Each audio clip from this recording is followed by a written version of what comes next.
Sebuah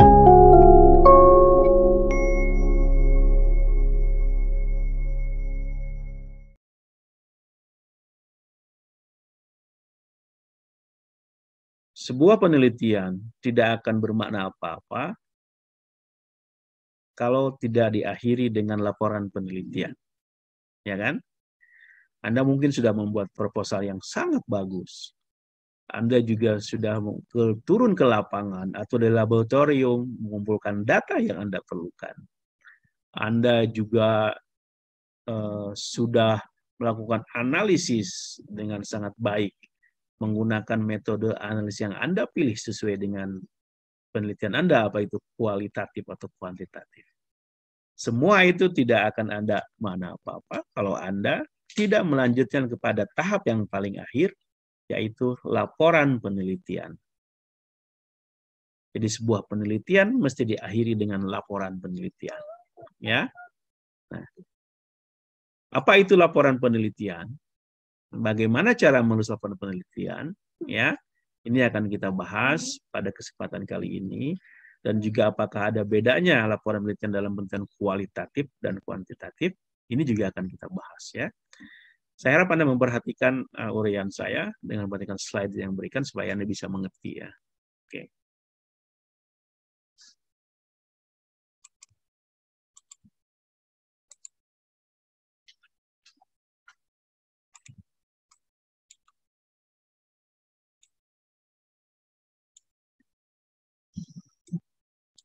Oke.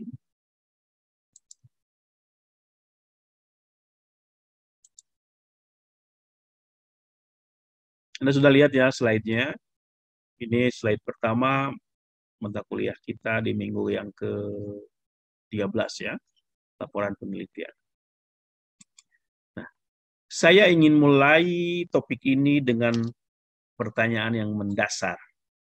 Apa itu penelitian? Apa itu laporan penelitian? Ya kan? Nah, laporan penelitian itu saya ingin mulai dengan penjelasan kata laporan. Tadi kawan Anda ada yang menerangkan juga tuh, tapi dalam dari KBBI ya. Nah, saya tapi ingin mulai dari bahasa Inggris.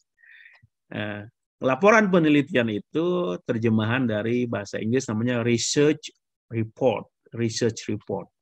Research, penelitian, report, laporan. Saya mulai dengan kata report. Report itu dalam bahasa Inggris bisa arti dua, bisa sebagai noun, kata benda, tapi juga kata kerja. Report artinya to report, melaporkan.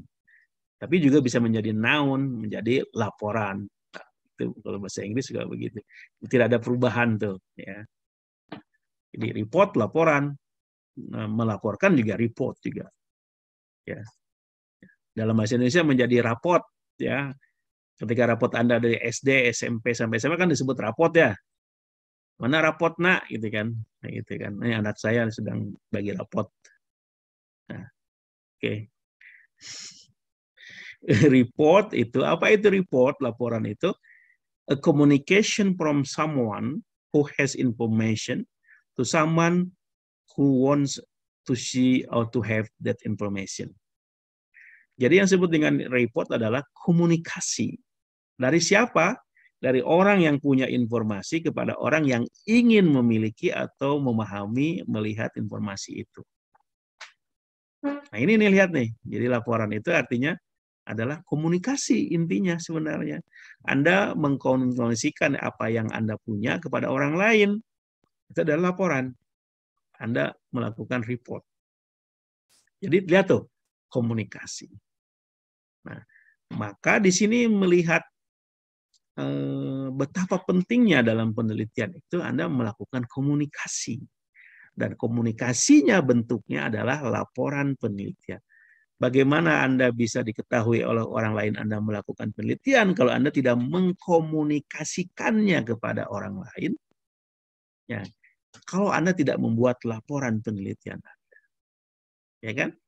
Siapa yang dimaksud dengan orang lain itu? Macam-macam.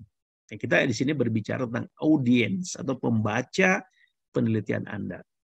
Itu bisa sesama peneliti, bisa masyarakat banyak, atau institusi, atau pemberi dana. Ya? Nah, Nah, kalau dengan demikian Anda membuat laporan penelitian sesuai dengan audiens pembaca Anda. Kalau Anda membuat skripsi, tentu itu adalah laporan penelitian. Maka Anda membuat laporannya sesuai dengan formatnya. Anda melaporkan kepada dosen Anda, dosen pembimbing, dan dosen penguji Anda. Ya, oke, kita lanjutkan. Lalu research report itu apa? Ya kan? Laporan penelitian itu apa? Nah, dengan demikian dari kata dasar tadi report tadi, kalau ditambah dengan penelitian berarti research report atau laporan penelitian. Maknanya adalah the oral or written presentation of the finding in such detail and form as to be readily understood and assessed by the society, economy, or particularly by the researchers. Nah, yang disebut dengan laporan penelitian adalah presentasi secara oral, secara lisan, atau secara tertulis, apa temuan-temuan penelitian Anda secara terdetail supaya bisa dipahami dan dinilai oleh pembaca Anda. Siapa? Audiens Anda, yaitu masyarakat, ekonomi, dunia bisnis, atau sesama peneliti. Nah, jelas ya? Nah, jadi Anda membuat laporan penelitian, sebenarnya Anda sedang mengkomunikasikan penelitian Anda sedang menyajikan penelitian Anda, hasil penelitian Anda kepada pembaca Anda, baik itu masyarakat, baik itu sama peneliti, atau sama akademisi, atau dunia industri yang membiayai dana Anda, membiayai penelitian Anda. Dan dalam konteks tahapan penelitian, laporan penelitian ini merupakan bagian tahap akhir dari proses penelitian. The final stage of the research process. Tahap akhir dari proses penelitian. Ya, seperti itu. Sekarang, buat apa Anda membuat laporan penelitian? Tujuannya naon? Tujuannya to convey to interested person the whole research result of your study. Tujuan cuma satu aja. Anda membuat laporan penelitian itu tujuannya Anda menyampaikan kepada orang-orang yang punya kepentingan atau orang yang tertarik apa hasil penelitian Anda. Itu tujuannya hanya menyampaikan. Ya, kalau tadi mengkomunikasikan hasil penelitian Anda kepada orang-orang yang berkepentingan. Nah, orang berkepentingan siapa? Terus pada konteksnya. Dalam konteks dunia akademik berarti pembimbing Anda dan dosen Anda, sesama peneliti.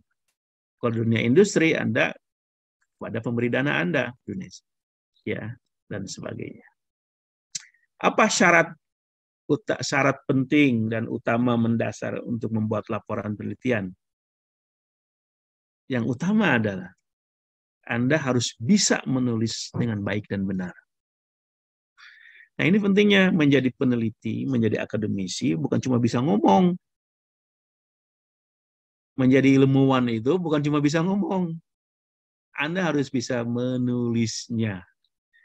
Sehebat apapun penelitian Anda atau karya Anda, tapi Anda tidak bisa menulisnya dengan baik, Anda tidak akan dianggap sebagai akademisi peneliti yang baik.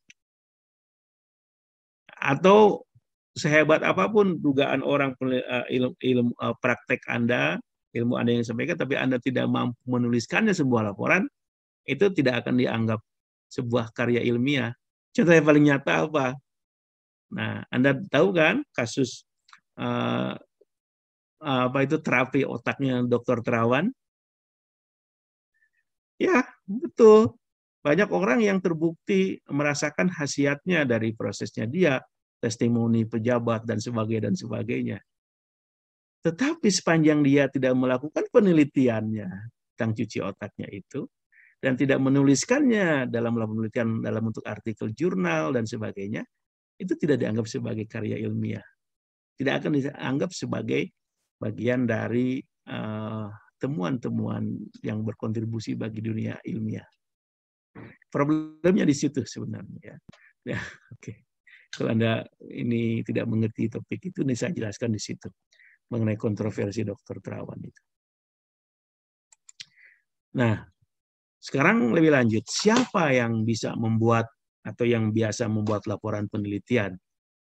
Nah, biasanya laporan penelitian itu dibuat oleh berbagai pihak, tergantung industri. Bisa saja industri di sini adalah dunia bisnis. Dunia bisnis membiayai sebuah proyek penelitian, ya, dia itu. Nah, Anda sebagai peneliti, Anda menghasilkan penelitian, Anda lapor kepada mereka. Atau education, lembaga pendidikan seperti kampus kita.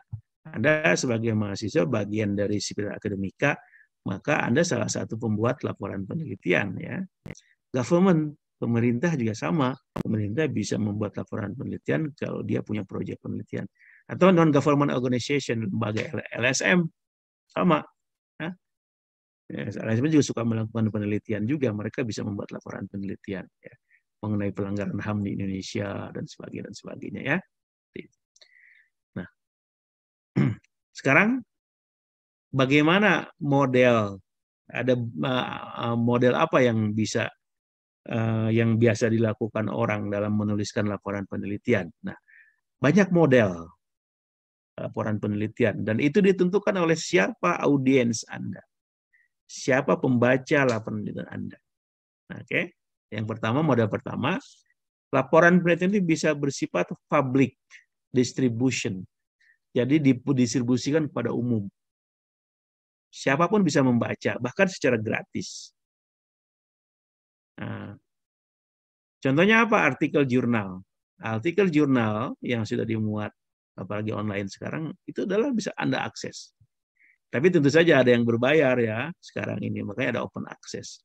Nah, atau policy brief, kebijakan pemerintah, laporan hasil penelitian untuk kebijakan pemerintah. Nah, yang public distribution ini ada yang modelnya sudah publish, dicetak, diterbitkan, misalnya melalui sebuah penerbit tertentu. Ya, tapi ada juga yang unpublished, tidak diterbitkan. Contohnya skripsi Anda. Kalau Anda menulis skripsi, itu kan tidak diterbitkan. Kampus Anda tidak menerbitkannya. Hanya disimpan saja di depository, tapi bisa diakses oleh umum secara gratis. Tapi unpublished, namanya, tidak diterbitkan.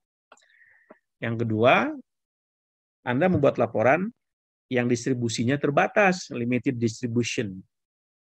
Ya, misalnya terbatas bagi siapa? Kepada lembaga tertentu. Contohnya apa? Skripsi Anda. Skripsi Anda itu kan terbatas distribusinya, hanya untuk FISIP Anda, atau fakultas Anda, atau institusi Anda, kan? Contohnya seperti itu. Distribusinya tidak banyak, Anda bagikan hanya kepada dosen, jurusan, dan sebagainya. Kan? Hanya itu tidak keluar. Atau didistribusikan hanya kepada klien Anda ketika Anda mendapat dana dari sumber dana tertentu. Atau dari customer Anda, pelanggan Anda. Nah, biasanya ini juga unpublished, tidak diterbitkan, contohnya skripsi tadi. Model yang ketiga ada laporan penelitian yang bentuknya sold commercially, dijual secara komersial. Ada. Anda membuat laporan penelitian, lalu Anda jual secara umum ke publik, diterbitkan. Contohnya, ini biasanya diterbitkan oleh penerbit tertentu. Oke, ini bisa bentuk yang ketiga, bisa Anda buat. Nah, biasanya bentuk ke buku. Oke, nah ini adalah model-model laporan penelitian, ya, tergantung kepada audiens atau pembaca Anda. Nah, sekarang bagaimana cara menulis laporan penelitian? Kalau Anda ingin menulis laporan penelitian yang baik, Anda harus mengerti dan memahami komponen-komponen apa saja yang harus ada dalam laporan penelitian Anda. Saya ingin menjelaskan kepada Anda komponen-komponen ini. Anda harus mengerti nih. Anda harus mengerti bahwa laporan penelitian Anda itu harus terdiri dari 3 komponen utama. Yang pertama, yang ini nih, disebutnya preliminary material, bahan-bahan awal, permulaan. Nah, ini terdiri dari apa? Ada bagian judul, detail penulis, abstrak, daftar isi, dan lain-lainnya yang dianggap sebagai bagian awal dari preliminary detail, preliminary material. Ya, ini.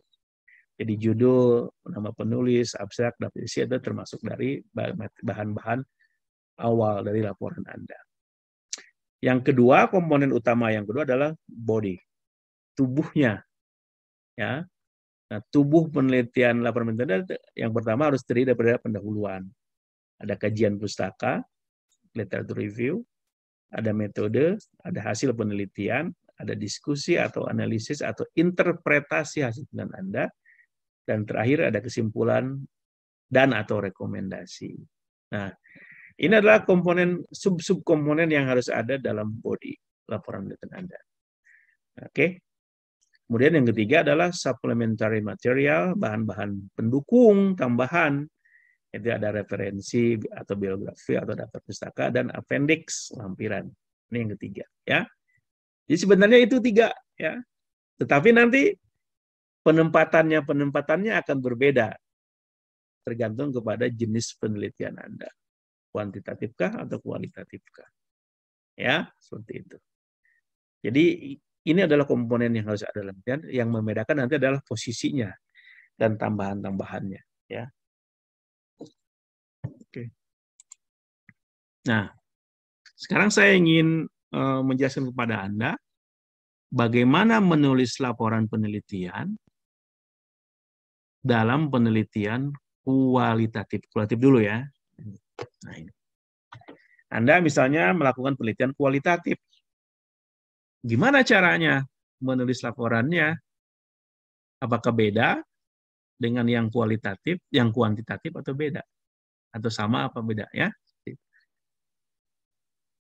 Nah, bila Anda melakukan penelitian kualitatif, sekarang bagaimana cara menulis laporannya? Pertanyaan pertama dimulai dengan what makes a good qualitative research report? Bagaimana sih cara membuat apa yang membuat laporan penelitian kualitatif itu bagus, atau bagaimana cara membuat laporan penelitian yang bagus itu?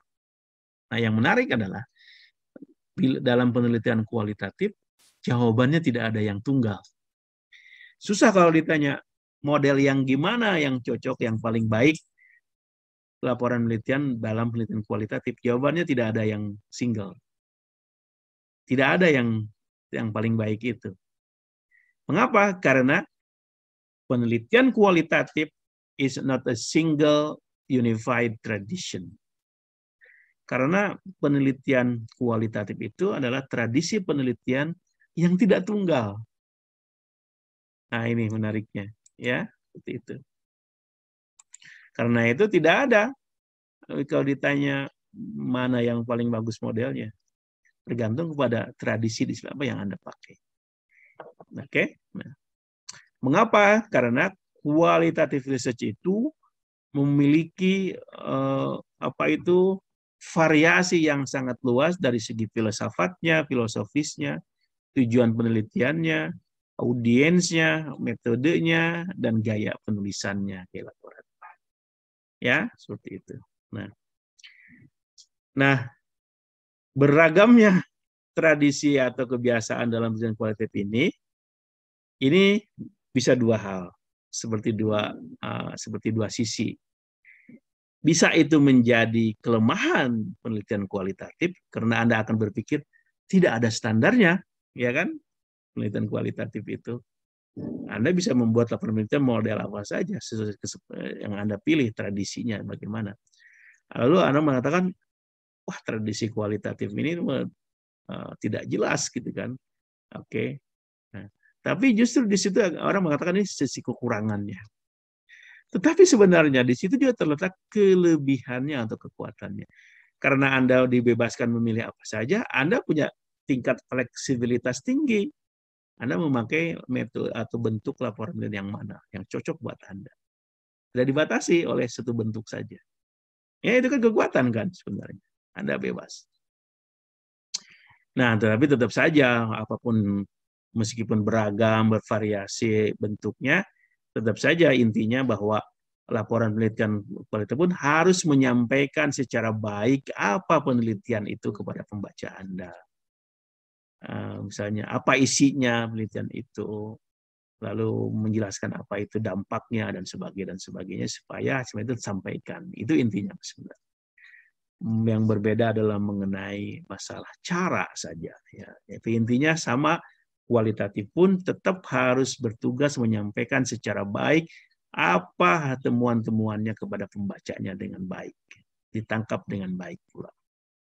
Ya, seperti itu. Nah, saya ingin menunjukkan kepada Anda yang saya sebut tadi model-model yang beragam.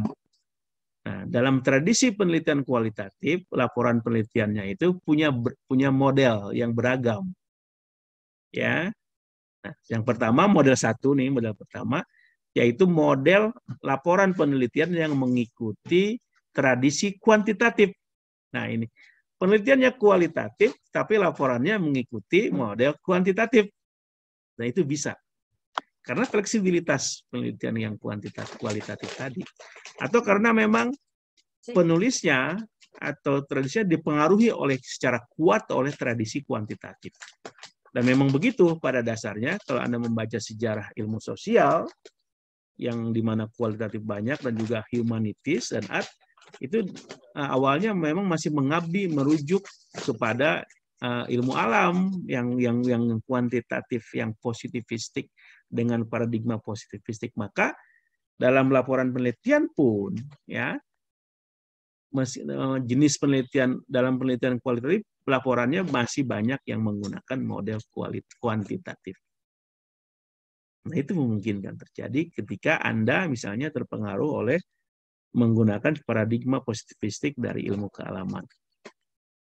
Dan para sosiolog awal memang seperti itu sebenarnya. Ya, mereka terpengaruh kepada paradigma positivistik dari ilmu kealaman yang diterapkan kepada penelitian ilmu sosial. Nah, komponennya apa? Nah, nanti kita lihat. Nah, tadi kan output yang harus Anda buat dalam laporan penelitian, misalnya, saya ambil contoh banyak ya. Contoh yang pertama adalah artikel jurnal. Katakanlah Anda adalah penelitian Anda kualitatif dan outputnya adalah bentuknya adalah artikel jurnal. Oke, maka ketika Anda memutuskan ini, komponen-komponen yang harus ada adalah satu, judul penulis afiliasi, abstrak dan kata kunci, pendahuluan.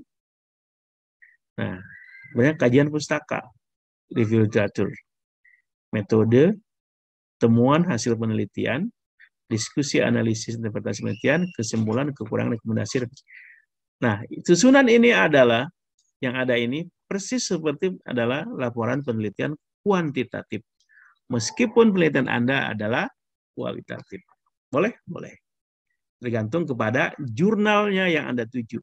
Bila jurnal yang Anda tuju adalah menginginkan formatnya seperti itu, Anda harus membuat artikel Anda seperti itu formatnya. Karena setiap jurnal punya tradisi dan kebijakan tersendiri. Ya, walaupun Anda menulis kualitatif, tetapi jurnalnya menggunakan format laporan kuantitatif, Anda harus mengikutinya. Nah, jadi yang menentukan adalah jurnal yang Anda tuju. Oke. Nah, sekarang bagaimana kalau formatnya adalah untuk meraih gelar Anda dalam bentuk skripsi, disertasi, dan tesis. Ya. Nah, penelitian Anda kualitatif, tapi Anda mengikuti model penulisan laporan kuantitatif. Tujuannya untuk membuat bentuknya adalah skripsi. Lihat, begini modelnya. Ya, beda dengan yang tadi. Ya, kalau artikel jurnal seperti yang tadi. Nih, kalau skripsi seperti ini, judul, menulis, afiliasi, abstrak, dan kata kunci, daftar isi. Nah, ada bab 1, bab 2, bab 3. Nah, nanti yang membedakan pada bab 4, bab 3, dan 4. Ini adalah penelitian kualitatif dengan format penulisan laporan kuantitatif dalam bentuk outputnya skripsi. Ya, nah, ada di bab ketiga metode, bab keempat temuan, kesimpulan. Ya, seperti yang tadi Anda sebutkan. Ini ya benar. Oke. Nah, itu. Sekarang model kedua. Nih pilihannya nih. Anda melakukan penelitian kualitatif, tetapi Anda membuat laporan penelitiannya juga kualitatif. Nah, ini.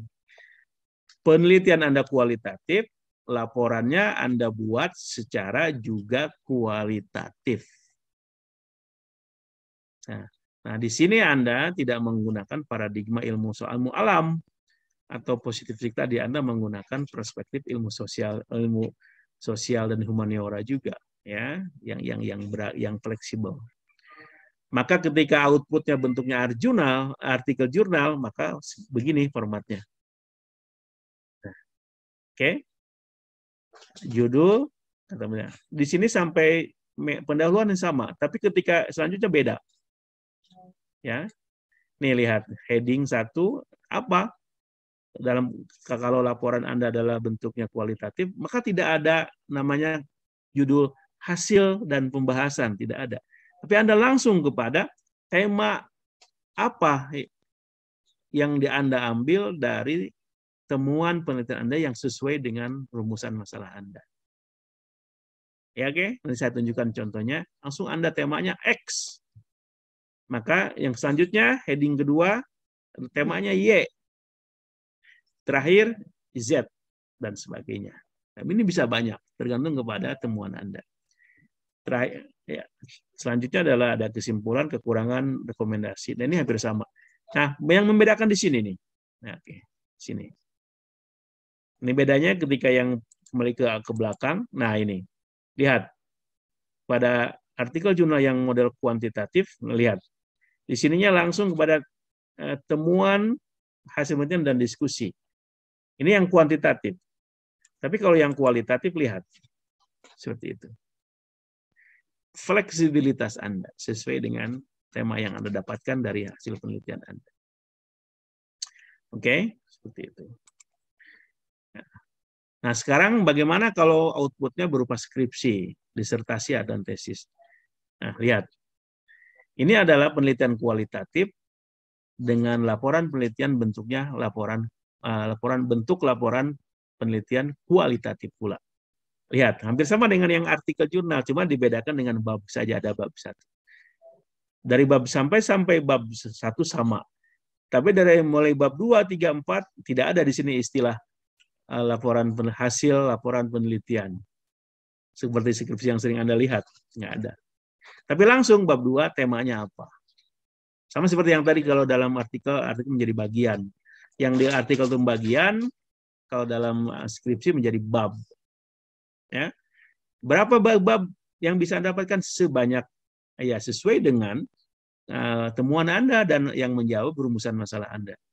Maka kalau dalam model yang kuantitatif itu dibatasi sampai 4-5 bab, bisa saja dalam kualitatif yang ini skripsi Anda bisa sampai 10 bab. Disertasi saya misalnya itu bisa sampai 9 bab. Ya.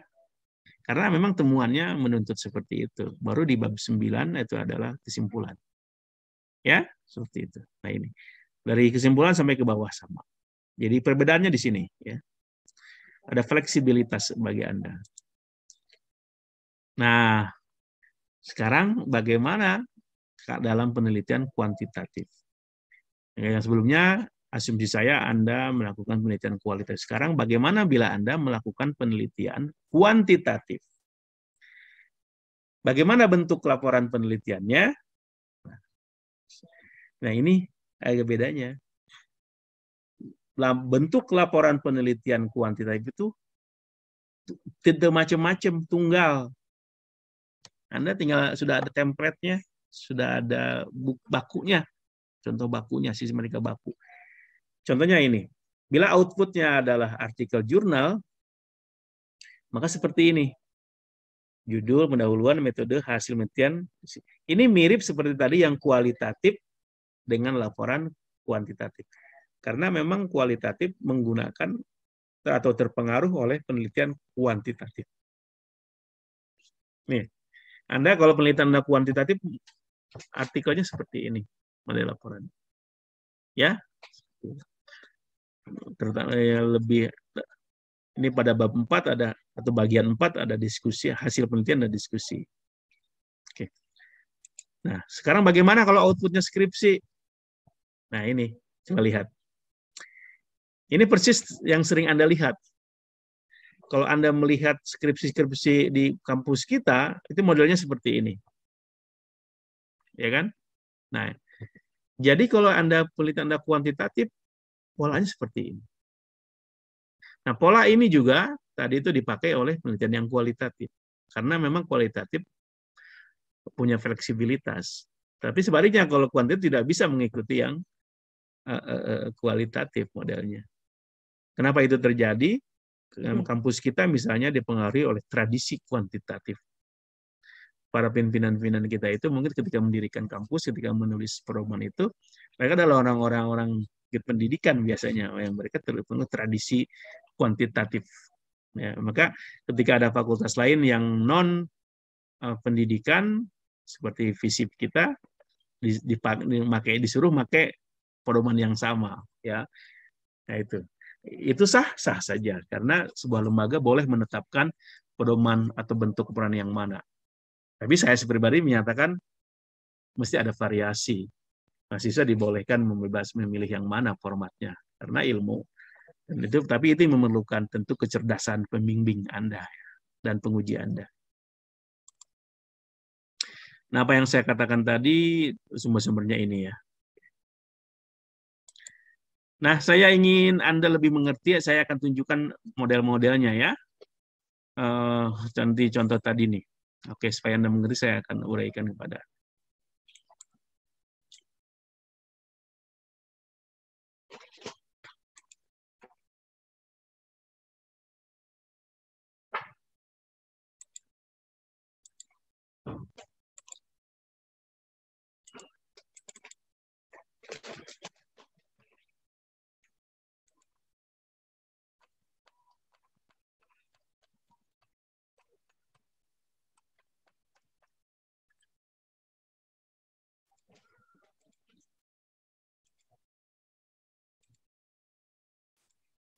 Nah, ini ya, coba lihat. Ini adalah skripsi yang saya bimbing. Anda lihat ya. Ini adalah contoh skripsi dari fakultas kita. Penelitiannya adalah kualitatif. Tetapi bentuk laporannya kuantitatif. Karena memang satu memang dibolehkan karena memang kualitatif punya kecenderungan dipengaruhi oleh kuantitatif. Dan lagi pula kampus kita punya pedomannya seperti ini. Apa lihat buktinya bahwa ini kualitatif tapi dengan bentuk laporan kuantitatif? Lihat daftar isi ya. Daftar isi.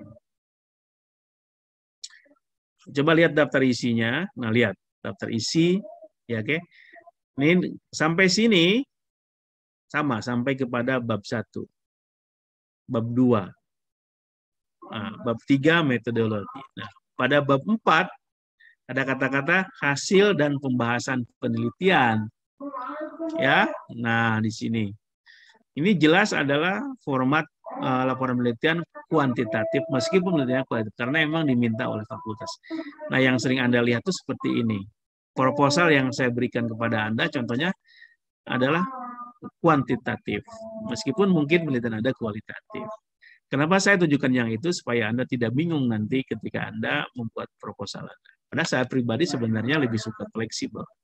Saya tidak suka saya kualitatif, tapi laporan saya lebih suka kepada yang kualitatif pula atau bebas. Oke, ada hasil dan pembahasan. Ini hasil pembahasan di sini. Nah, ada pada disatukan analisis hasil penelitian. Oke, penutup. Nah, kesimpulan. Ini adalah contoh laporan penelitian kualitatif dengan format bentuk laporan kuantitatif. Oke, itu. Contoh berikutnya, ya. Nah ini, oke. Nah, ini agak beda. Nah ini juga skripsi lain, contoh skripsi. Ini adalah contoh skripsi yang saya bimbing, tapi bukan di kampus kita, ya. Oke. Nah judulnya tentang Gus Dur dan humanisme Islam. Ini adalah penelitian kualitatif. Dan ditulis laporannya dalam bentuk kualitatif pula. Oke, tapi ini tidak dipakai di kampus kita. Nah, coba lihat bagaimana daftar isinya. Mungkin pada bagian-bagian awal sampai sampai pendahuluan sama. Ya. Tapi mulai bab 2 lihat. Tidak ada istilah metodologi, tidak ada istilah hasil penelitian dan sebagainya, tapi dia langsung kepada tema-tema. Tema-tema yang berkaitan dengan masalah penelitian. Ya, bab 2-nya ini. Bab 3 ini.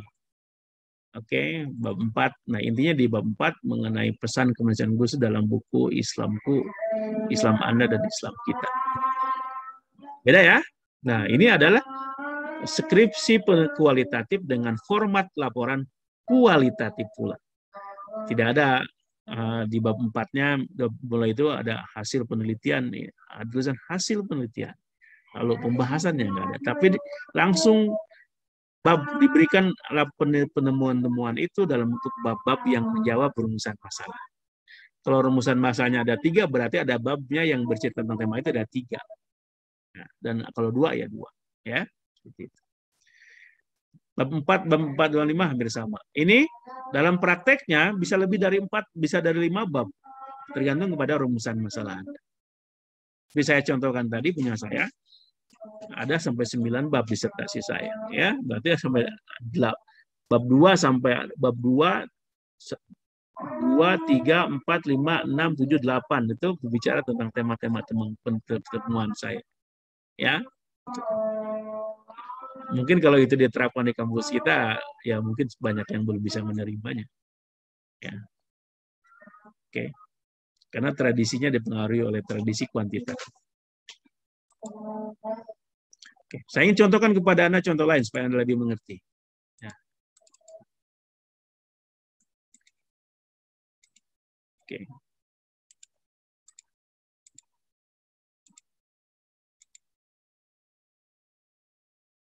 Nah, oke. Ini adalah contoh. Mari kita lihat judulnya.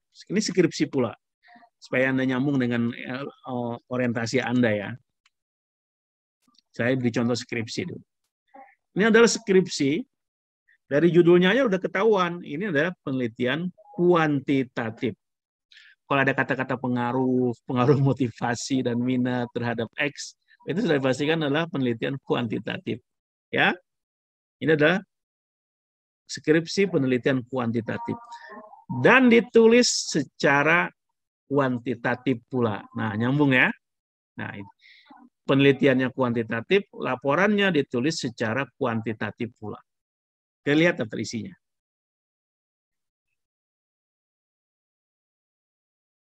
Oke. Coba lihat daftar isinya. Nah, ini. Ketika bagian-bagian awal namanya preliminary material, sama ya, sampai kepada bab 1. Nah, lihat. Oke. Ini bukan kampus kita, ya, tapi ini kuantitatif, penulisannya kuantitatif pula. Bab 2 landasan teori. Di kita bab 2 adalah tinjauan pustaka. Ya. Oke, nah itu. Nah. Tapi jelas bab 3 sama metode penelitian. Apalagi di bab 4 jelas hasil dan pembahasan. Di sini penulis menyajikan hasil penelitiannya dan analisisnya atau pembahasan penelitian itu. Dan persis seperti yang punya kita, yang kuantitatif. Ini adalah wajar, kuantitatif penelitiannya, laporannya adalah kuantitatif pula. Ya, seperti itu. Lihat nih, ada buktinya, ada pengujian hipotesis ya, dan itu menggunakan apa ini? Menggunakan analisis statistik. Ya, ini ada nih, ya, seperti ini. Kita lihat. Seperti itu. Bab 5-nya rata-rata sampai bab 5 ya. Kalau penelitian kuantitatif itu, model laporan kuantitatif itu. Pasti bab 5 itu kesimpulan. Kalau ada implikasi iya, kalau saran iya dan sebagainya. Biasanya ada ya. Nah, ini adalah penelitian kuantitatif dengan laporan model kuantitatif pula. Contoh berikutnya. Nah, tadi kan skripsi, sekarang artikel. Nah, artikel. Kita lihat. Ya. Supaya Anda mengerti. Oke. Nah, sekarang yang saya tunjukkan kepada Anda, bentuknya, outputnya artikel jurnal. Coba lihat. Dari judulnya aja, nah kita sudah bisa mengetahui ini adalah penelitian kuantitatif. Oke. Ini adalah penelitian kuantitatif di format outputnya adalah berupa artikel jurnal dan disajikan laporannya dalam bentuk laporan kuantitatif pula. Artikel jurnalnya kuantitatif, penulisannya, laporannya juga kuantitatif. Nah, kita lihat di bawahnya, lihat ya. Nah, ini kalau jurnal seperti ini, judul, nama, afiliasi, abstrak, keyword, kemudian pendahuluan. Bisa kita pendahuluan ya. Nah, pendahuluan. Coba lihat pendahuluan. Oke. Metode penelitian. Nah, ini namanya bagian ya. Ini metode penelitian ini bagian 2, pendahuluan adalah bagian 1. Disebutnya bagian dalam artikel jurnal. Section dalam bahasa Inggris. Nah, coba lihat. Dalam metode penelitian dia jelaskan tuh secara detail teori statistik yang dipakainya, pengumpulan datanya. Ada variabelnya dan sebagainya ya. Oke. Nah, di bagian selanjutnya, nah dia tuh jelas kata-kata hasil penemuan dan diskusi. Di sini dia menyajikan, ini jelas format laporan penelitian yang kuantitatif. Maka di sini lihat angka-angka banyak ya. Ada uji validitas, ada uji reliabilitas yang kita pelajari di minggu sebelumnya. Ya, ada menggunakan analisis regresi linear ya yang dipakainya, teori statistik yang dipakainya. Koefisien korelasi juga memakai 2 ya. Kesimpulan. Nah, ini adalah bagian kesimpulan. Di situ ada juga menunjukkan kekurangan dan implikasi dari temuan ini. Daftar pustaka sama ya. Ini adalah sekali lagi adalah outputnya adalah artikel jurnal. Penelitian kuantitatif ditulis laporannya dalam bentuk laporan kuantitatif pula. Dan dikirim ke jurnal yang menetapkan formatnya kuantitatif. Nah, maka Anda harus mengerti tuh, kalau Anda ingin mengirim artikel ke jurnal, tentu Anda harus pahami formatnya seperti apa. Ya, seperti itu. Nah, sekarang saya ingin menunjukkan kepada Anda artikel pula. Ya.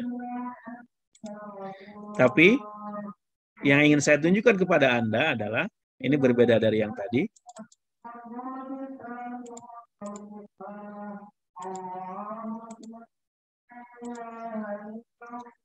Ini adalah tulisan saya di jurnal wawasan berakreditasi Sinta 2. Tulisan saya ini artikelnya penelitiannya kualitatif. Kualitatif.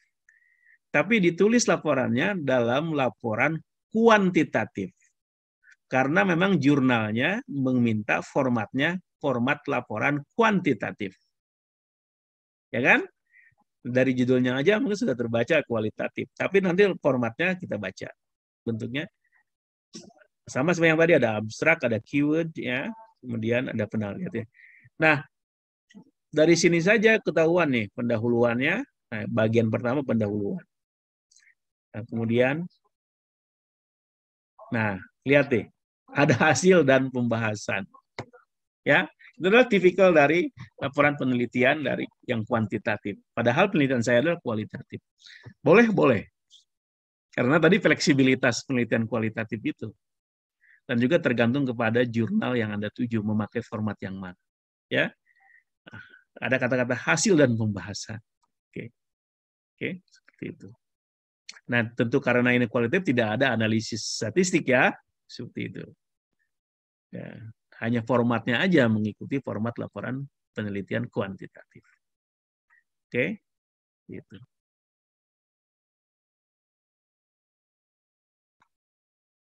Nah, oke. Nah, berakhir sama di sininya, berakhir kepada namanya kesimpulan ya. Kesimpulan daftar pustaka. Oke. Ini adalah contoh dari artikel jurnal kualitatif ditulis dalam bentuk laporannya kuantitatif. Nah, terakhir ya, saya ingin tunjukkan kepada Anda artikel jurnal pula yang berbeda. Nah, ini.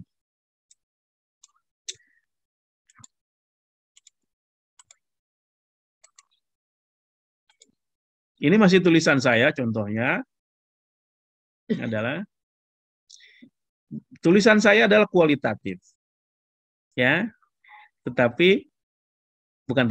dan ditulis pula dalam format laporan kualitatif. Penelitiannya kualitatif, ditulis dalam format kualitatif pula. Ya, lihat. Di awal-awal sih tidak ada bedanya, ya, seperti itu, sama aja.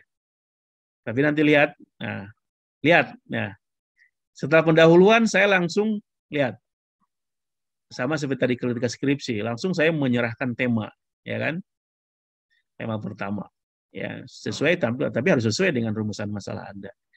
Kemudian itu heading pertama. Heading kedua, saya menyampaikan tentang masalah ini. Nah, heading kedua, bedakan dengan hurufnya, ya kan? Ini heading kedua. Temanya, ya sesuaikan. Kemudian heading ketiga, nah ini. Oke, seperti ini. Ini dalam bahasa Inggris, ya. Oke. Nah, ada 3 heading tuh. Nah, yang itu berisi tema-tema dari temuan penelitian saya, ya. Nah, diakhiri dengan conclusion atau kesimpulan. Di bawahnya sama, ada referensi dan sebagainya. Oke. Nah, ini adalah contoh dari penelitian kualitatif yang ditulis laporannya secara kualitatif pula. Oke.